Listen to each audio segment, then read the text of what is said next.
Ninth Sunday before Easter.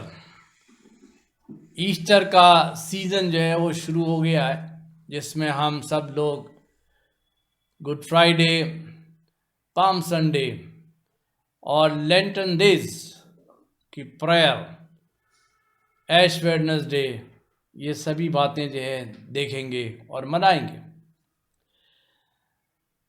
आज जब हम ईस्टर से पहले का 9वां इतवार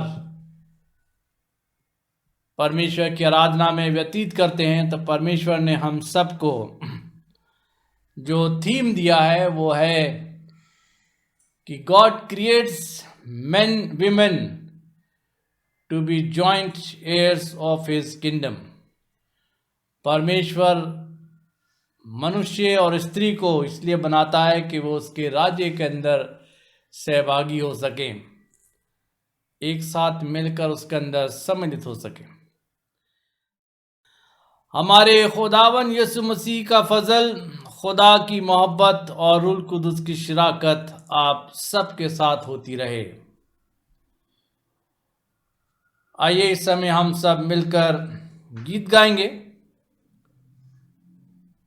और परमेश्वर की स्तुति हम सब मिलकर करेंगे।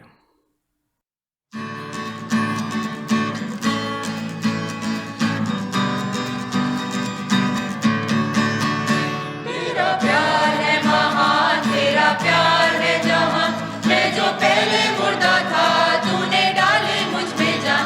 तेरा प्यार है महान, तेरा प्यार है जहां, मैं जो पहले मुर्दा था तूने डाली मुझ में जान। क्यों ना बोलूं फिर मैं तेरी जय जयकार, क्यों ना बोलूं फिर मैं तेरी जय जयकार, जय जयकार, जय जयकार। तूने मेरे लिए क्या कुछ ना किया, जय जयकार, जय जयकार। तूने मेरे लिए क्या कुछ ना किया। मेरी सूरत बिगड़ी थी, मेरा दिल था काली, तूने सींचा लहू से ताकि आए हरियाली। मेरी सूरत बिगड़ी थी, मेरा दिल था काली, तूने सींचा लहू से ताकि आए हरियाली। क्यों ना बोलूं फिर मैं तेरी जय जयकार, क्यों ना बोलूं फिर मैं तेरी जय जयकार, जय जयकार, जय जयकार।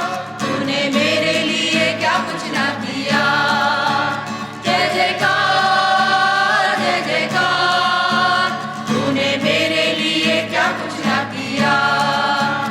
आई जीवन में खुशी, आई अपनी जिंदगी, तूने जिंदा शाफिया, तूने ये है किया। आई जीवन में खुशी, आई अपनी जिंदगी, तूने जिंदा शाफिया, तूने ये है किया।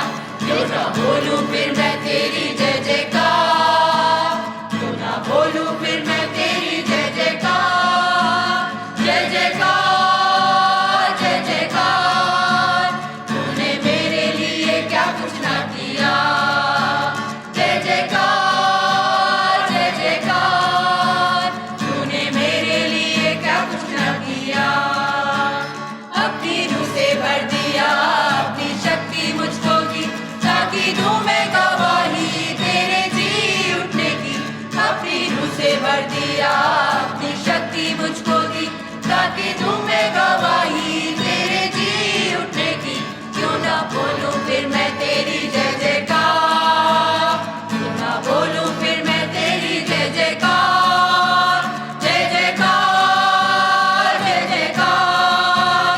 तूने मेरे लिए क्या कुछ ना किया, जय जयकार, जय जयकार। तूने मेरे लिए क्या कुछ ना किया।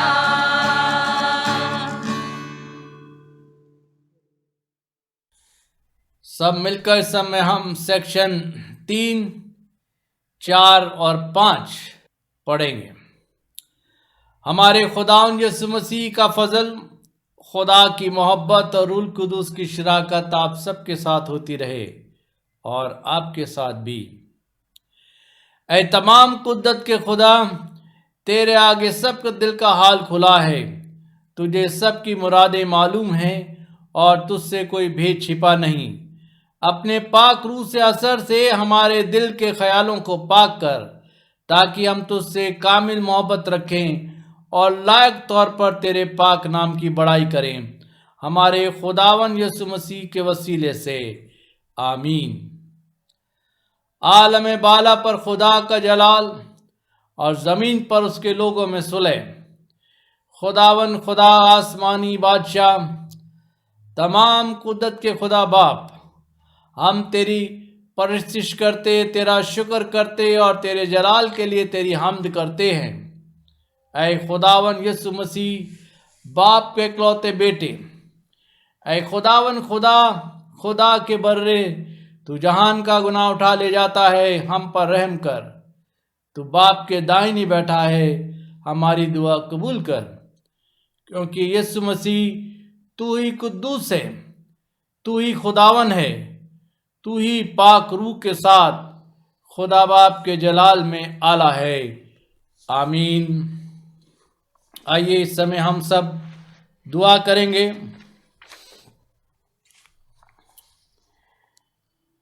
हे सर्वशक्तिमान पिता, आपने अपने प्रेम तथा बुद्धि से परिपूर्ण स्वभाव के कारण सब प्राणियों को भिन्न भिन्न और अनेक प्रकार के वरदानों से समृद्ध बनाया है।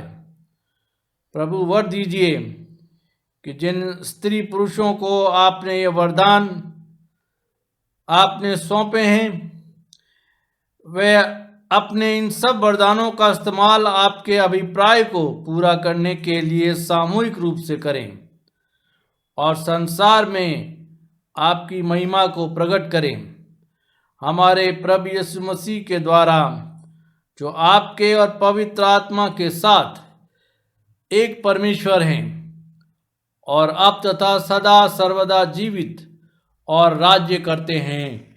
आमीन।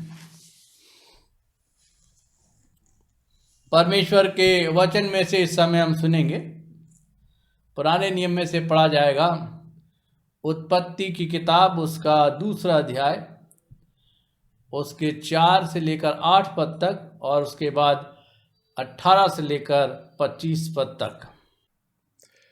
आज के पुराने नियम का अध्याय लिया गया है उत्पत्ति की किताब, उसका 2 बाब, उसके 4 से 8वीं आयत तक, फिर उसके बाद 18 से 25वीं आयत तक। उत्पत्ति उसका 2 बाब, 4 से 8, फिर 18 से 25। आकाश और पृथ्वी की उत्पत्ति का वृत्तांत ये है कि जब वे उत्पन्न हुए, अर्थात जिस दिन यहोवा परमेश्वर ने पृथ्वी और आकाश को बनाया, तब मैदान का कोई पौधा भूमि पर न था और न मैदान का कोई छोटा पेड़ उगा था, क्योंकि यहोवा परमेश्वर ने पृथ्वी पर जल नहीं बरसाया था और भूमि पर खेती करने के लिए मनुष्य भी नहीं था। तो भी कोहरा पृथ्वी से उठता था, जिससे सारी भूमि सिज जाती थी। तब यहोवा परमेश्वर ने आदम को भूमि की मिट्टी से रचा और उसके नथनों में जीवन का श्वास फूंक दिया और आदम जीवित प्राणी बन गया। और यहोवा परमेश्वर ने पूर्व के ओर अदन की एक वाटिका लगाई और वहां आदम को, जिसे उसने रचा था, रख दिया। फिर यहोवा परमेश्वर ने कहा, आदम का अकेला रहना अच्छा नहीं, मैं उसके लिए एक ऐसा सहायक बनाऊंगा जो उससे मेल खाए। और यहोवा परमेश्वर भूमि में से सब जाति के बनेले पशुओं और आकाश के सब भांति के पक्षियों को रचकर आदम के पास ले आया कि देखे कि वो उसका क्या क्या नाम रखता है। और जिस जिस जीवित प्राणी का जो जो नाम आदम ने रखा, वही उसका नाम हो गया। अतः आदम ने सब जाति के घरेलू पशुओं और आकाश के पक्षियों और सब जाति के बनेले पशुओं के नाम रखे, परंतु आदम के लिए कोई ऐसा सहायक ना मिला जो उससे मेल खा सके। तब यहोवा परमेश्वर ने आदम को भारी नींद में डाल दिया, और जब वो सो गया, तब उसने उसकी एक पसली निकालकर उसकी जगह मांस भर दिया। और यहोवा परमेश्वर ने उस पसली को, जो उसने आदम में से निकाली थी, स्त्री बना दिया और उसको आदम के पास ले आया। तब आदम ने कहा, अब ये मेरी हड्डियों में की हड्डी और मेरे मांस में का मांस है, इसलिए इसका नाम नारी होगा, क्योंकि ये नर में से निकाली गई है। इस कारण पुरुष अपने माता पिता को छोड़कर अपनी पत्नी से मिला रहेगा और वो एक ही तन बने रहेंगे। आदम और उसकी पत्नी दोनों नंगे थे पर लजाते न थे। ये परमेश्वर का वचन है, इसके पढ़े और सुने जाने पर आशीष। आमीन। आइए हम सब मिलकर इस समय सुसमाचार सुनेंगे। मरकुस रचित सुसमाचार उसका 10वां अध्याय और उसके दूसरे पद से। आज की गॉस्पेल रीडिंग हमें मिलती है मरकुस रचित सुसमाचार उसका 10वां अध्याय उसका दूसरे पद से लेकर 12वां पद तक। Gospel according to Saint Mark chapter 10 verses 2 to 12। आए यीशु मसीह तेरा जलाल हो।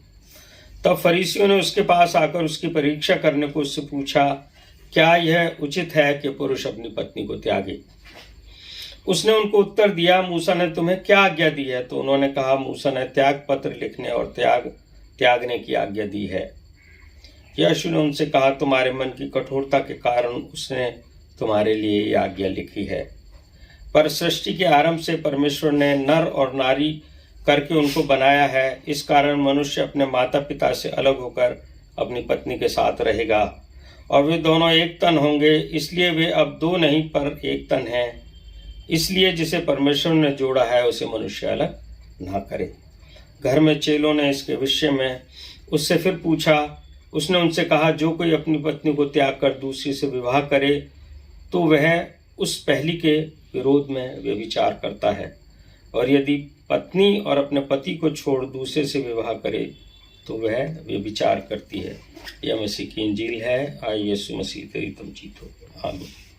मेरे मुंह के बोल तेरे सामने ग्रहण योग्य हो, मेरे उद्धारकर्ता और मेरी चट्टान। 9th संडे बिफोर ईस्टर, पुनरुत्थान पर्व से पहले का 9वां रविवार, और हमें आज की आराधना में जो थीम दिया गया है वो है परमेश्वर स्त्री पुरुष की इसलिए रचना करते हैं कि वे उसके राज्य के सहवारिस हों। God creates man and women to be joint heir of his kingdom. हमारे जीवन का क्या उद्देश्य है? What is the purpose of our life? ये जनरली हमारे हर एक के मन में सवाल उठता है, और इसी सवाल का आंसर जो है वो आज का जो है हमारा थीम है कि मनुष्य की रचना जो है परमेश्वर ने इसलिए की है ताकि उसके राज्य के हम लोग सहवारिस हो सकें। और पहला पत्रस उसका 3रा अध्याय उसे 1 से 7वें पद में पौलुस ने पति के उद्देश्य को बड़े अच्छे ढंग से परिभाषित किया है, और दोनों की एक दूसरे के प्रति क्या ड्यूटीज़ हैं ये बताया है। और इसी प्रकार से पहला कुरिन्थियों 11वां अध्याय 2 से 16 पद में भी हम पाते हैं कि पति और पत्नी का क्या रोल हो उसे बड़े साधारण तरीके से समझाया है, परंतु उसका निचोड़ यही है कि दोनों प्रभु की आज्ञा का पालन करें और उसके नाम को महिमा दें। यही मनुष्य के जीवन का उद्देश्य है, और ख़ासकर पति पत्नी का। आज की जो हमारी पुराने नियम की रीडिंग जो कि उत्पत्ति की पुस्तक उसका पहला अध्याय 26 से 31 पद से ली गई थी कि परमेश्वर ने मनुष्य को अपने स्वरूप के अनुसार और अपनी समानता में बनाया है, और उसके बाद मनुष्य को समुद्र के तमाम जीव जंतु, जो आकाश के पक्षी और घरेलू पशुओं और सारी पृथ्वी पर सब रेंगने वाले जंतु जो पृथ्वी पर रेंगते हैं उस पर अधिकार दे। तो इसी आदेश से ही हम देखते हैं कि मनुष्य ने सबसे खतरनाक पशु जैसे शेर, चीते पर भी अपना अधिकार कर लिया है और उन्हें अपना मित्र बना लिया है। दुबई में हम देखते हैं कि लोग शेर और चीतों को पालते हैं जो उनके बेडरूम में और उनके ड्राइंग रूम में घूमते रहते हैं। और इसी प्रकार हम देखते हैं कुछ लोगों ने मगरमच्छ और सांपों को भी अपना मित्र बना लिया है और अपने अधिकार में रखा हुआ है। और ये इसीलिए संभव हो सका है क्योंकि परमेश्वर ने मनुष्य को ये अथॉरिटी दी कि वो सब पर अधिकार रखे। उत्पत्ति की पुस्तक पहला अध्याय 28 पद में परमेश्वर परमेश्वर ने मनुष्य की सृष्टि के बाद उसको आशीष दी और उसको कहा, फलो फूलो और पृथ्वी पर भर जाओ और उसको अपने वश में कर लो। तो परमेश्वर की आशीष के कारण ही हम देखते हैं कि इस संसार में सब चीज़ें क्या है, मल्टीप्लाई हो रही हैं और लगातार बढ़ रही हैं। और इंडिया और चाइना में भी जनसंख्या भी जो है इसी का परिणाम है। लेकिन कोशिश यही है कि जनसंख्या बढ़ोतरी को कुछ रोका जा सके। परमेश्वर की आशीषें जो है पूरे संसार में फैल रही हैं, हर एक को मिल रही हैं। फिर आगे हम पढ़ते हैं कि परमेश्वर ने आदम को देखा कि वो अकेला है और कहा कि आदम का अकेला रहना अच्छा नहीं है। तो उसने आदम को गहरी नींद में सुलाकर उसकी एक पसली निकाली और नारी को बना दिया ताकि दोनों मिलकर साथ रहें। नर में से निकाली गई नारी है और वो उस पृथ्वी की सब वस्तुओं पर नियंत्रण रखें, फलें फूलें। और परमेश्वर ने आदम और हव्वा को एक सुंदर वाटिका में रखा तथा उन्हें विभिन्न प्रकार के उपलब्ध फल भोजन के साथ। आदम और हव्वा के पास अपना मस्तिष्क तथा शरीर को विकसित करने का वहाँ पर पर्याप्त अवसर था। वो नवीन कौशलों को सीखकर मैच्योर हो सकते थे।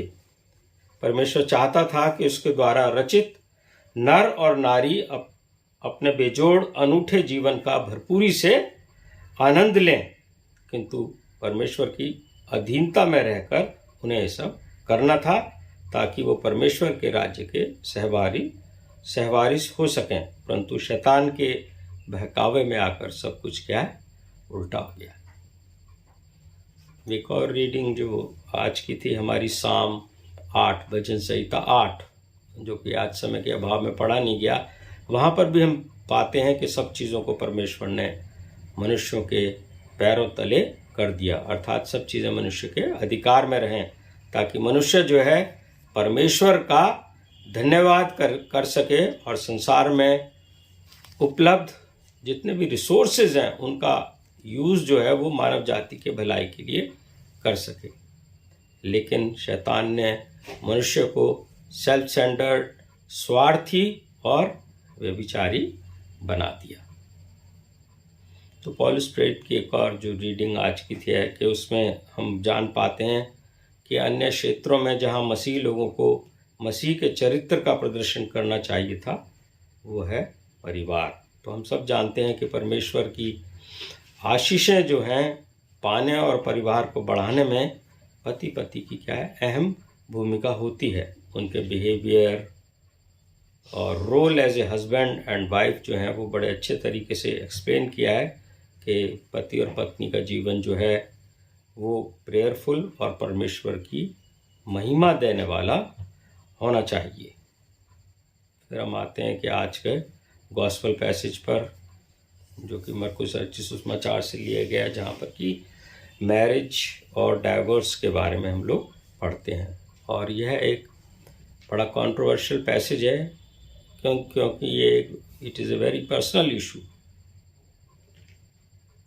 जिसमें कि ये पर्सनल इश्यूज़ हैं जिसके बारे में ये डील करता है। गॉस्पेल पैसेज में दिया गया है विषय जो है डाइवोर्स जो है वो कोई नया हमारे लिए नहीं है, लेकिन ये क्या एक बड़ा कठिन विषय है जो कि बहुत सी बार मसीहों के बीच में डिबेट का विषय बनता है। बहुत से मसीह विश्वासियों के बीच में यह आर्गूमेंट रहता है कि डाइवोर्स होना चाहिए या नहीं होना चाहिए।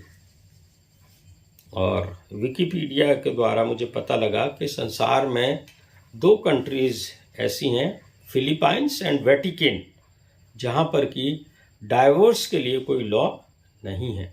परंतु फिलीपाइंस में किन्हीं कारणों से शादी को समाप्त किया जा सकता है या उसे इनवैलिड डिक्लेयर किया जा सकता है। परंतु संसार के अन्य देशों में डाइवोर्स के लिए अलग अलग कानून, कारण और नियम हैं। आज के गॉस्पेल पैसेज में हम पाते हैं कि मोसेस ने त्याग पत्र लिखने की आज्ञा दी थी, जो कि फरीसियों के और यीशु मसीह के बीच में एक डिबेट का कारण बना है। जब मोज़ेस ने जब कहा कि त्याग पत्र लिखने की आज्ञा दी है, तो उसके पीछे एक रीज़न था कि दोनों पति पत्नी या दोनों के बीच में किसी का भी उनके मन की कठोरता थी। 5वें वर्ष में पाते हैं कि यीशु ने डाइवोर्स को सपोर्ट नहीं किया है, बल्कि 9वें वर्ष में जैसे कि लिखा है कि जिसे परमेश्वर ने जोड़ा है उसे मनुष्य कभी अलग ना करे। आज भी जब कोई भी मैरिज होती है तो पास्टर इस वर्ष को दोहराते हैं कि मैरिज जो है दो जनों को जोड़ने के लिए है, ना कि उनको अलग करने के लिए। अलग तो वो थे ही। मत्ती रचित सुसमाचार उसका 19वां अध्याय 9वें पद में एक कारण दिया गया है डाइवोर्स का, कि कोई व्यभिचार को छोड़ और किसी कारण से पत्नी को ना त्यागे। सिर्फ एक ही रीज़न बाइबल में हम पाते हैं, एडल्ट्री। अगर दोनों में से पति पत्नी के बीच में कोई भी एडल्ट्री करता है तो यही एक कारण डाइवोर्स का या तलाक का बन सकता है। पौलुस ने अपने पत्री में डाइवोर्स का एक और कारण बताते हैं, और वो कहते हैं कि अगर दोनों के बीच में अविश्वास हो या अनबिलीफ हो, तो मन की कठोरता तो क्या है, अगर दोनों में से किसी का भी मन कठोर है तो वह रिश्तों को कायम करने में बाधा बनती है। जबकि मत्ती रचित सुसमाचार 11वां अध्याय 29वें पद में हम पाते हैं कि प्रभु रिश्तों को आगे बढ़ाने के लिए कहते हैं कि मनुष्य को नम्र और मन में दीन होना चाहिए। वचन में लिखा है कि अगर रिश्तों में समस्या आती है तो बाइबल को फॉलो करें और काउंसलिंग आदि के लिए चर्चिस के एल्डर से कंसल्ट करें। यदि पति पत्नी परमेश्वर केंद्रित हैं, उनका जीवन जो है बाइबल बेस्ड है, तो ऐसी समस्याएं मनुष्य के जीवन में नहीं आती। मत्ती रचित सुसमाचार 6वां अध्याय 33वें पद में बताया गया है कि पहले तुम परमेश्वर के राज्य और धर्म की खोज करो तो सब वस्तुएं तुम्हें मिल जाएंगी। यह परमेश्वर का मनुष्य के लिए एक वायदा है कि परमेश्वर के प्रेम को करने वाले को हमने ये पाया है जीवन में कि कभी किसी चीज़ की कमी नहीं होती। हाँ, लेकिन दुख की बात यह है कि हमारा जो नीड्स हैं या हमारी जो रेस है वो मटेरियलिस्टिक वस्तुओं की ओर ज़्यादा है। तो परमेश्वर के इस वायदे को हम हमेशा याद रखें कि हमें क्या है, परमेश्वर के राज्य की खोज करनी है, तो तभी हमें सारी परमेश्वर की आशीषें जो हैं मिलेंगी। आगे हम पाते हैं कि तलाक या डाइवर्स के विषय में यीशु मसीह की क्या शिक्षा है, वो आज के गॉस्पेल पैसेज में हम पाते हैं। जैसा कि लास्ट संडे हमने रेवरेंड डॉक्टर सुरेश कुमार ने हमें बताया था कि यीशु मसीह के आसपास भीड़ के कई कारण थे, और आज के पैसेज में भी हम पाते हैं कि यीशु मसीह के साथ एक बहुत बड़ी भीड़ थी। जैसे पहले बताया गया था कि कुछ लोग चंगाई पाना चाहते थे, इसलिए यीशु मसीह के साथ थे। कुछ भोजन की प्राप्ति के लिए यीशु मसीह के साथ थे, कुछ तमाशबीन थे, और कुछ फॉल्ट ढूंढने या यीशु को नीचा दिखाने के इरादे से यीशु को फॉलो करते थे। तो उसी भीड़ में फरीसी भी थे, जिनका केवल एक ही एजेंडा था कि वो यीशु के द्वारा किए गए कार्यों को चैलेंज करें, उनसे अनवांटेड जो है वो क्वेश्चन करें, और या यीशु मसीह को परीक्षा में डालें। वचन में पहले भी हमने जाना है कि जब भी यीशु मसीह से उन्होंने इस तरीके से क्वेश्चन किए हैं या फंसाने की कोशिश की है, तो प्रभु यीशु मसीह ने उनको हमेशा फिटेस्ट रिप्लाई दिया है और वो निरुत्तर होकर चले गए। और आज गॉस्पेल पैसेज में हम पाते हैं कि यीशु को फंसाने के लिए उन्होंने एक तलाक का विषय चुना। मलाकी की पुस्तक 2 अध्याय 16वें पद में हम पाते हैं, जैसा मैंने पहले बताया कि बड़ा कंट्रोवर्शियल इशू है ये। वहाँ पर लिखा है कि आई हेट डाइवोर्स, मैं स्त्री त्याग से घृणा करता हूँ। तो फरीसियों ने इस विषय को चुना और यीशु से पूछा कि क्या यह उचित है कि पुरुष अपनी पत्नी को त्यागे। फरीसियों ने आखिर यह क्वेश्चन क्यों किया? क्या उन्हें इस बारे में इन्फॉर्मेशन चाहिए थी? क्या वो इस बारे में अनजान थे, या वो ईमानदारी से इस विषय पर यीशु से ज्ञान पाना चाहते थे, या वो कोई डिस्प्यूट पैदा कर रहे थे ताकि लोग यीशु को फॉलो करना छोड़ दें? यीशु को फॉलोअर्स को देखकर फरीसी लोगों के अंदर क्या है, जेलसी होती थी। वो चिंतित होते थे क्योंकि फरीसियों का कोई भी फॉलोअर नहीं था, और इसीलिए वो यीशु को ट्रैप करने के लिए ऐसे अनवांटेड क्वेश्चन जो हैं टाइम टू टाइम रेज करते थे। ड्यूटरोनॉमी 24 अध्याय 1 से 4 व्यवस्था विवरण 24 अध्याय 1 से 4 पद में तलाक के लिए हम पाते हैं कि कोई भी कमांडमेंट या आदेश नहीं है कि पत्नी को परित्याग के लिए उसे केवल लिखकर या सर्टिफिकेट ऑफ डाइवोर्स देना है। तो फरीसियों के मन में व्यवस्था विवरण को ध्यान में रखकर शायद उन्होंने यीशु से क्वेश्चन किया कि परमेश्वर की इच्छा मैरिज को तोड़ने की नहीं है, इसलिए वो फरीसियों को मूसा की व्यवस्था के बारे में बताते हैं, क्योंकि फरीसी लोग जो थे वो मूसा की व्यवस्था का पालन करते हैं। तो आगे हम पाते हैं कि यीशु ने फरीसियों को उत्तर दिया कि मूसा ने तुम्हें क्या आज्ञा दी है। यीशु ने उन्हें परमेश्वर के मूल स्तर को बताया कि पति पत्नी को और अपने माता पिता से अलग स्थायी एकता और स्थायी बंधन में बंधकर रहना चाहिए। जो रूल समाज के होते हैं, सोसाइटीज़ के होते हैं, उनका उन्हें पालन करना चाहिए। तो मूसा ने तलाक को रोकने के लिए नियम और कानून बनाए थे ताकि मनुष्य जो है पति पत्नी को आसानी से तलाक ना दे सकें और विवाहित जीवन को क्या है बना कर रखा जाए। और सामान्य परिस्थितियों में तो तलाक की अनुमति बिल्कुल नहीं दी जानी चाहिए। और जैसा कि हम अपने सोसाइटीज़ में पाते हैं, अपने के मसीही लोगों के बीच में तलाक का कोई प्रावधान ये नहीं है। तो यहूदी लोग भी जो थे वो पवित्रता और पितृभक्ति को बहुत महत्व देते थे। रब्बी जो लोग थे उस समय कहते थे कि परमेश्वर व्यभिचार को छोड़ अन्य सब बातों को ढांप लेता है। तो यहूदी जन जो थे वो व्यभिचार, हत्या या मूर्ति पूजा करने से मर जाना वो लोग अच्छा समझते थे। तो उन 3 यहूदियों के मन में जो था व्यभिचार, हत्या या मूर्ति पूजा था, वो बहुत बड़ा अपराध था। वो कहते थे इसको करने से अच्छा तो आदमी जीवित ना रहे। और हम पाते हैं कि सृष्टि के आरंभ से ही परमेश्वर ने नर और नारी को एक दूसरे के लिए बनाया था, और फिर यह कहा कि जिसे परमेश्वर ने जोड़ा है उसे मनुष्य अलग ना करे। तो मनुष्य का कर्तव्य है कि वैवाहिक जीवन में पति पत्नी एक दूसरे का आदर और सम्मान करें, एक दूसरे को प्रोत्साहित करें, क्योंकि दोनों को एक दूसरे से दूसरों से स्नेह या प्यार की आवश्यकता है।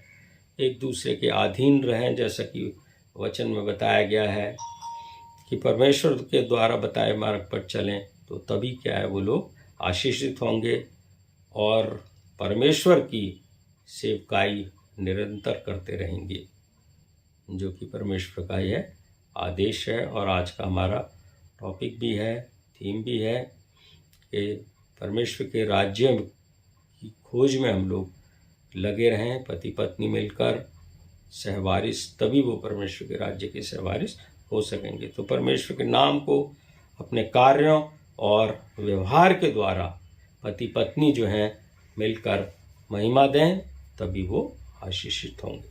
तो प्रभु आप सबके साथ हो और अपनी महिमा के लिए आप सबको इस्तेमाल करें। Stay safe and stay in faith. आमीन। प्रार्थना करेंगे। सर्वशक्तिमान दयालु दयामय ईश्वर, आपका धन्यवाद करते हैं आज के आपके सुंदर वचन के लिए, जो कि हमारे पाँव के लिए दीपक और हमारे मार्ग के लिए उजियाला है। जहाँ पर कि प्रभु जी हमने पति पत्नी के रिश्ते के बारे में जाना है, हम आपसे विनती करते हैं कि अपने तमाम उन कलीसिया के सदस्यों के लिए प्रभु जी जो कि पति पत्नी बनकर एक परिवार में रहते हैं, उन सब के अंदर इस प्रकार का बोझ डालें प्रभु जी कि वो आपकी सेवकाई को प्रायोरिटी देकर अपने जीवन में आगे बढ़ने वाले हो सकें ताकि आपकी आशीषों को हम अपने जीवन में पा सकें।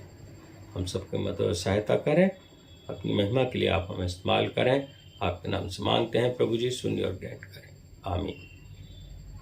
हम धन्यवाद देते हैं रेवरेंड मॉरिसन रोज को, जिन्होंने आज हम सब तक संदेश पहुंचाया है। परमेश्वर उनको आशीष दे और हम सबको भी आशीषित करें। आइए इस समय हम सब अपने ईमान का इकरार करेंगे और नीकिया का अकीदा हम सब साथ मिलकर पढ़ेंगे।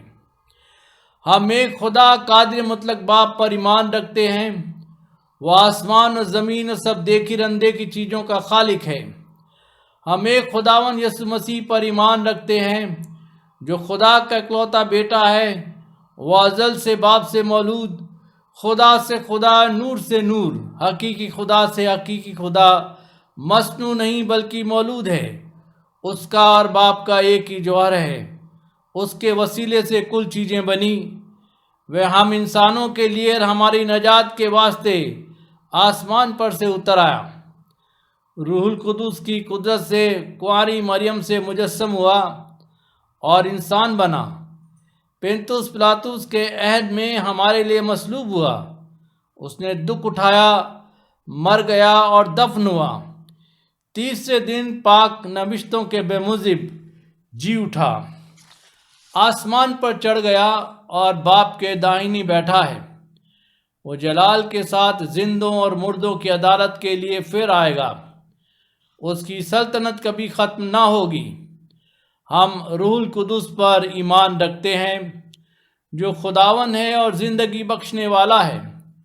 वो बाप और बेटे से सादिर है। उसकी बाप और बेटे के साथ परिश्त व ताज़ीम होती है। वो नबियों की ज़बानी बोला, हम एक पाक कैथोलिक और रसूली कलीसिया पर ईमान रखते हैं।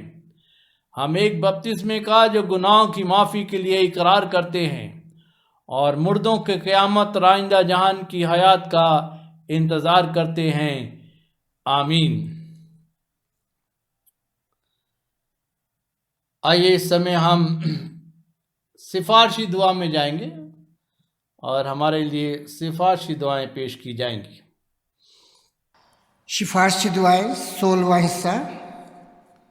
आइए हम सब इंसानों के लिए दुआ करें और अपनी दुआओं को खुदावन यीशु मसीह की दायमी सिफारिश के साथ पेश करें। ऐ आसमानी बाप, हम तुझसे दुआ करते हैं कि सारे जहान में इंसाफ और सुलह कायम हो और हर इंसान बहुतायत से ज़िंदगी पाए। ऐ रहीम खुदावन, हमारी दुआ सुन। उन सब के लिए जो शहर में बसते हैं और उन तमाम बातों को दूर करने के लिए भी जो एक दूसरे में फूट और झगड़े पैदा करती हैं, ताकि हमारे मुल्क में सच्ची एकता और मेल मिलाप की तरक्की हो। ऐ रहीम खुदावन, हमारी दुआ सुन। उन सब के लिए जो खेती बाड़ी, उद्योग धंधे या व्यापार में लगे हुए हैं, सब मजदूरों और कारीगरों के लिए और उन सारे लोगों के लिए भी जो हमारी ज़रूरतों को पूरा करते हैं। ऐ रहीम खुदावन, हमारी दुआ सुन। तमाम उस्तादों, पढ़ने वालों, साइंसदानों, लेखकों, हुनरमंदों और उन सब के लिए भी जो दूसरे लोगों के दिलो दिमाग पर असर डालते हैं। ऐ रहीम खुदावन, हमारी दुआ सुन।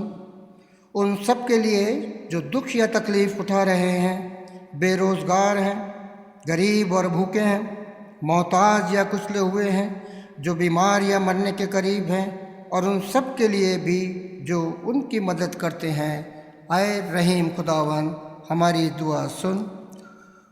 उन सब के लिए जिन्हें इस मुल्क और दूसरे मुल्कों में इख्तियार दिया गया है, ख़ासकर हमारे राष्ट्रपति, प्रधानमंत्री, सूबे के लेफ्टिनेंट गवर्नर और मुख्यमंत्री, और उन सब के लिए भी जो किसी भी तरह का इख्तियार रखते हैं। ऐ रहीम खुदावन, हमारी दुआ सुन। सब मसीही लोगों की एकता और मेल मिलाप के लिए और दुनिया में उनके मुनासिब तौर से गवाही देने और ख़िदमत करने के लिए ऐ रहीम खुदावन, हमारी दुआ सुन। इस मुल्क में तेरी तमाम कलीसिया के लिए, उसकी काउंसलों रहनुमाओं के लिए, ख़ासकर हमारे moderator, most right reverend PC Singh, दक्षिण भारत की कलीसिया के मॉडरेटर और मारथोमा कलीसिया के मेट्रोपॉलिटन, और हमारे पास बान रेवरेंड डॉक्टर सुरेश कुमार और एसोसिएट प्रीस्ट रेवरेंड मॉरिसन रोज और रेवरेंड शर्ली लाल, और तेरी कलीसिया के तमाम दीगर खादमों के लिए कि वो अपनी खिदमत को वफादारी से बजा लाएं। ऐ रहीम खुदावन हमारी दुआ सुन। यह बख्श की तेरे उन तमाम लोगों के साथ जिन्होंने वफादारी से इस दुनिया में तेरी खिदमत की है, हम भी तेरी बादशाही की अब्दी खुशी में शरीक हैं। ऐ रहीम खुदावन हमारी दुआ सुन। सब एक साथ बोलेंगे। ऐ आसमानी बाप, अपनी बादशाही जल्ला और हमारी इन दुआओं को कबूल फरमा जो हम तेरे बेटे अपने खुदावन मुंजी यीशु मसीह के नाम के वसीले से पेश करते हैं। आमीन। परमेश्वर की स्तुति में हम फिर गीत गाएंगे। प्रभु का धन्यवाद करूंगा। और जब हम इस गीत को गाते हैं उस समय अपना दान भी हम स्वीकार कर सकते हैं। और जब कभी भी मौका होगा हम लोग चर्च जब आएंगे तो आप अपना संडे ऑफरिंग्स के नाम से दान दे सकते हैं।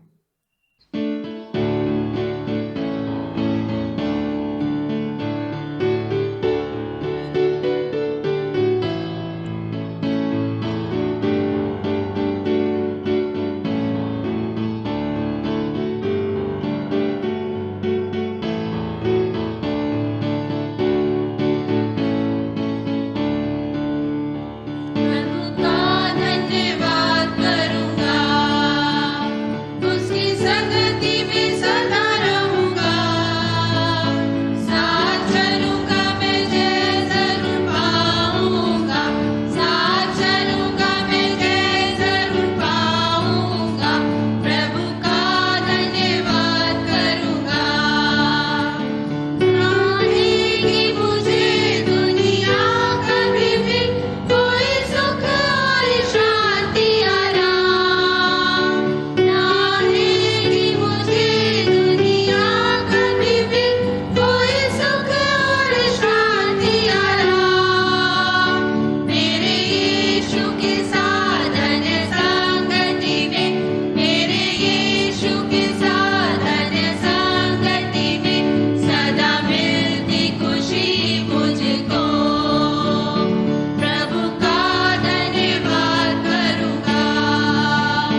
कलीसिया से संबंधित सूचनाएं हैं।